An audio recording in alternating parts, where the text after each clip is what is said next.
ஸ்ட்ராங்காக சொல்லணும்னு இன்னொன்று, ஆசைப்படுறேன். இந்த வேலை வாய்ப்புகள் எதில் அதிகமாக இருக்குது அப்படிங்கிறது தெரிஞ்சு மாணவர்கள் அவரோட கரியர் சாய்ஸஸ் இருக்கணும்.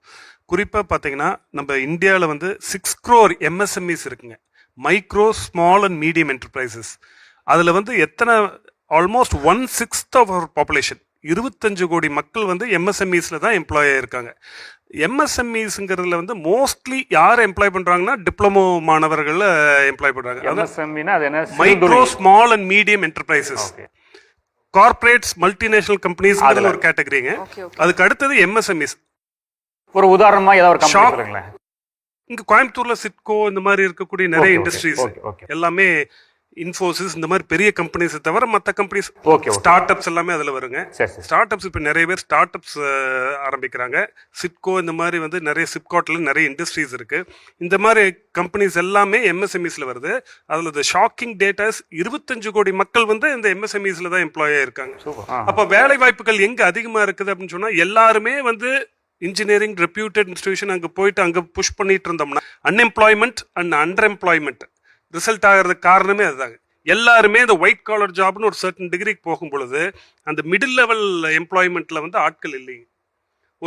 ஒரு ஃபேமஸ் காலேஜில் வந்து ஒரு ஸ்டாஃபு ஹெச்ஓடி இன்ஜினியரிங் காலேஜில் அவர் எய்டட் போஸ்ட் போயிட்டார். ஃபஸ்ட்டு வந்து அவர் இன்ஜினியரிங் காலேஜில் ஒர்க் பண்ணியிருக்காரு பிளேஸ்மெண்ட் ஆஃபீஸராக. பாலிடெக்னிக்கில் இப்போ எய்டட் காலேஜில் இருக்கார்.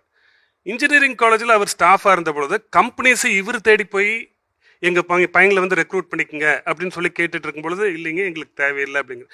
அதே வந்து சேம் ஸ்டாஃபு இப்போ பாலிடெக்னிக்கில் வந்து ஒரு எய்டட் போஸ்ட் கிடச்சங்காட்டி பாலிடெக்னிக் போயிட்டாருங்க.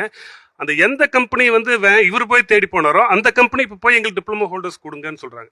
எதுக்கு நான் சொல்ல வரேன்னா, மக்கள் எல்லாமே வந்து பெரிய, அப்பா அம்மாவுக்கு ஒரு பெரிய ஆசை என்னன்னா பெரிய படிப்பு படிக்கணும், நம்ம பையன் வந்து மிக உயரிய பொசிஷனுக்கு போகணுங்கிற அந்த எண்ணம் தான் இருக்குதே தவிர எல்லாத்துக்கும் அங்கே செக்டரில் வேலை இல்லை.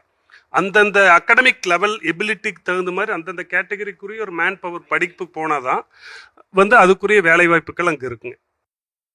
சாரோட பாயிண்ட் ஒன்று ஆட் பண்ணுறேன். இப்போ எல்லாருமே இன்ஜினியரிங், எல்லாருமே டாக்டருக்கு போனோம் அப்படின்னா மொத்தமாகவே ஜேடபிள்யூ சீட்ஸ், அதாவது இந்தியா ஃபுல்லாக இருக்கிற இன்ஜினியரிங் சீட்ஸ் பார்த்தீங்கன்னா 17,000 தான். இதுக்கு அப்ளை பண்ணுறது பார்த்தீங்கன்னா 20 லட்சம் பேர். 20 லட்சம் பேர் வந்து வெறும் 17,000 சீட்டுக்கு அப்ளை பண்ணுறாங்க. நீட் பார்த்தீங்கன்னா கடந்த வருஷத்தோட டேட்டா படி 27 lakhs அப்ளை பண்ணியிருக்காங்க. 95,000 இடத்துக்கு மட்டும்தான், சீட்ஸ்க்கு மட்டும்தான். ஸோ இதுவே ஒரு பெரிய டிஃப்ரென்ஸ். எல்லாராலையும் இன்ஜினியர் ஆக முடியாது, எல்லாராலையும் டாக்டர்.